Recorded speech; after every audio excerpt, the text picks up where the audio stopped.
آج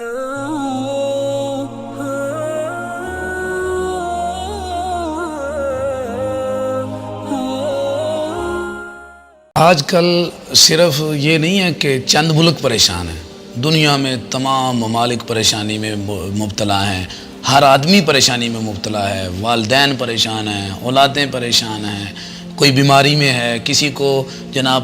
پیسے کی دولت کی پریشانی ہے، کسی کو کام نہیں ملتا۔ تو ان ساری چیزوں کا حل یہ ہے کہ ہم اللہ تعالیٰ سے دعا مانگیں، اللہ تعالیٰ کی طرف ہم رجوع کریں۔ آپ دیکھیں قرآن پاک میں اللہ تعالیٰ نے ارشاد فرمایا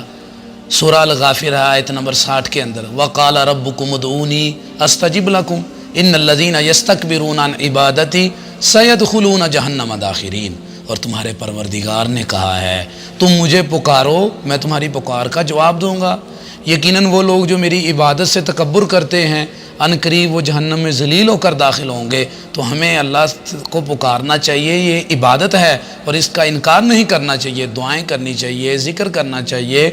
ان ساری پریشانیوں کو مد نظر رکھتے ہوئے چند کلمات ہیں جو صحیح بخاری شریف کے حدیث کے اندر ہیں، جب بھی ہم ان کلمات کو پڑھ کے کوئی دعا مانگیں گے تو اللہ تعالیٰ اس کو قبول فرمائے گا۔ صحیح بخاری شریف میں حدیث نمبر 1154 ہے، عبادہ بن صامت رضی اللہ تعالیٰ عنہ حدیث کے راوی ہیں، فرماتے ہیں کہ رسول اللہ صلی اللہ علیہ وسلم نے فرمایا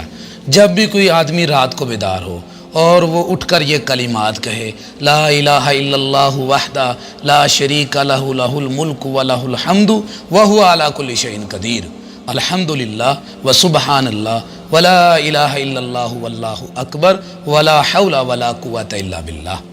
پھر وہ بخشش کی دعا مانگے یا وہ کوئی اور دعا مانگے یا وہ وضو کر کے نماز پڑھے، اللہ تبارک و تعالیٰ اس کی ہر عبادت کو بھی قبول کریں گے اور اس کی ہر دعا کو بھی قبول کریں گے۔ تو یہ بڑا شاندار وظیفہ ہے، بڑے شاندار کلمات ہیں۔ اولاد کے ہاتھوں سے پریشان ہیں ان کے لیے دعا کریں، والدین کے لیے کریں، اپنے ملک پاکستان کے لیے کریں، ہر چیز جو آپ کے ذہن میں ہے رات کو اٹھیں اور یہ کلمات پڑھیں، اس کے بعد دعا کریں تو دیکھیں اللہ رب العزت کس طرح انشاءاللہ دعائیں قبول کرے گا۔